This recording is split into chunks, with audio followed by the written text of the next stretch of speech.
Hi, I'm Annabelle Trades, and today we are going to be talking about my Dutch tool chest. A lot of people have been asking me about my tool chest for a long time, and today I'm going to show you all of the features that it offers. Before we get started, I would love to give a huge shout out to Squarespace for sponsoring my channel and making videos like this possible.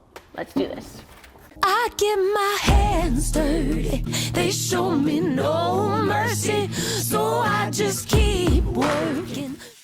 Okay, so we have here a Dutch tool chest, and inside it is literally everything that you would need to turn a piece of tree into a piece of heirloom furniture for your house. A lot of people can't afford the space or the actual money to buy a shop full of power tools. And so here, this is going to give you the option to build literally everything that you need to build completely by hand. A lot of people don't know this, but for the first 3 years that I was doing this, I did not actually have a shop. I had a laundry room, and it was quite small, and all I could fit in there was my tool chest and a workbench. When I was building big pieces of furniture, I literally had to crawl over my workbench to be able to get to the other side of the piece of furniture. So it can be done, and I would love to encourage you to go ahead and do that. The other cool thing about this is that even if you buy top of the line new tools that are heirloom quality and will last you through multiple generations, you will spend less buying all the tools inside this than you would on a high-grade cabinet table saw. All right, so let's see what's inside here. I always like to put this in here so that I don't accidentally slam the top shut. We have two panel saws. We have a rip and a cross-cut panel saw that will allow us to make large boards smaller.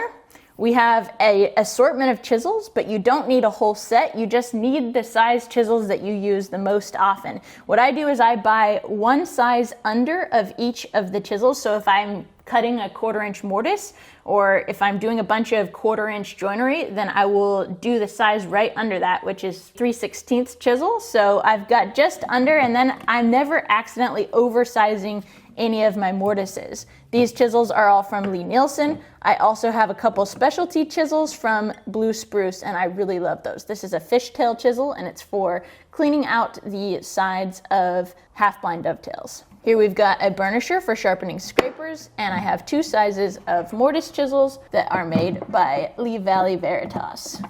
Here I've got a Vesper square and a Vesper bevel gauge. These are, again, high-end for no reason except the fact that I love supporting high-quality boutique tool makers doing what it is that they love. Here I've got a marking gauge, and this will allow me to create accurate lines that are also stopping points for my tools, my chisels, and my saws as I'm marking out joinery. I have a screwdriver that will help me to adjust all of my various plane screws, a egg beater drill, my name stamps, a dovetail marker, a small router, and a large router.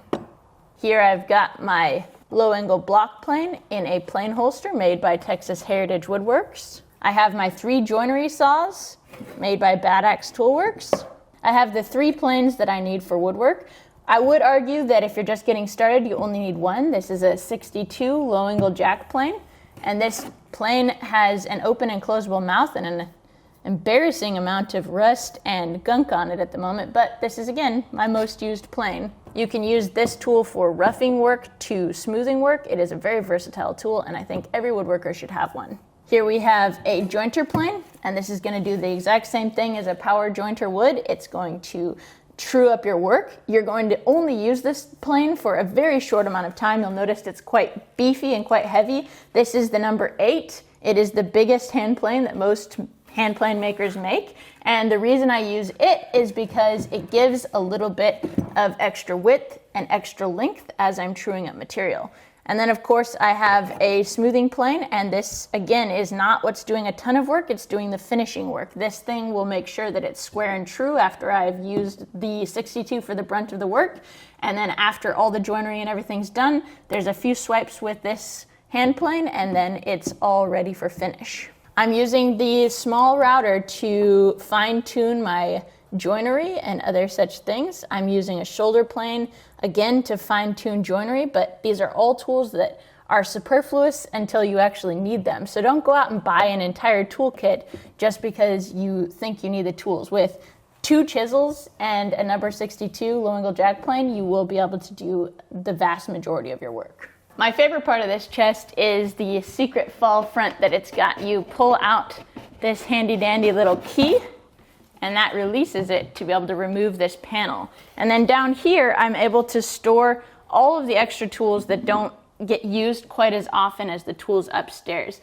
So here we have a plow plane, and that's for a lot of different joinery things. One really cool thing about this new style of plow plane is that it actually accepts all of the blades from the traditional Stanley number 45. So I have a couple of vintage Stanley 45 and 55s, and this thing is able to accept almost all of the blades, which makes it an extremely versatile tool with a lot less fussiness that I have with those vintage Stanley 45s and 55s. Here we have a scrub plane. This is one of my absolute favorite tools because it allows you to remove a ton of material in a hurry. The thin body and the curved blade, along with the open mouth, allow you to really scoop away wood and true up material. So if you're getting things rough sawn from the sawmill, then you can just take them down to fairly usable stock, and then of course true them up with your number 62 after that. Here I've got a vintage tongue and groove plane, and this thing is really handy dandy. You'll actually see it in use on the Dutch tool chest to make the tongues and the grooves for the back of the chest. This is a chamfer plane.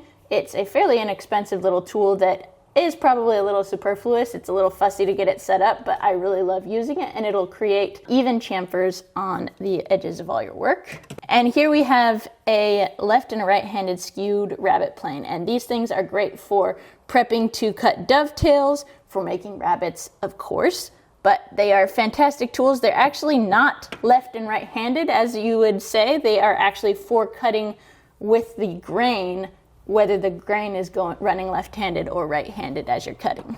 Then here I've got different drill bits for things. These are the brace bits I've got, and this is a handy dandy little roll made by Texas Heritage Woodworks. And I've got all of my drill bits in here, and then the means with which to sharpen them, which is an auger bit file. It's a little countersink for countersinking my screws. And there you have it. That's pretty much everything that you need to build furniture from scratch. So now that you've seen all of the tools inside my chest, let's take a look at a few of the features that I really love about this chest design.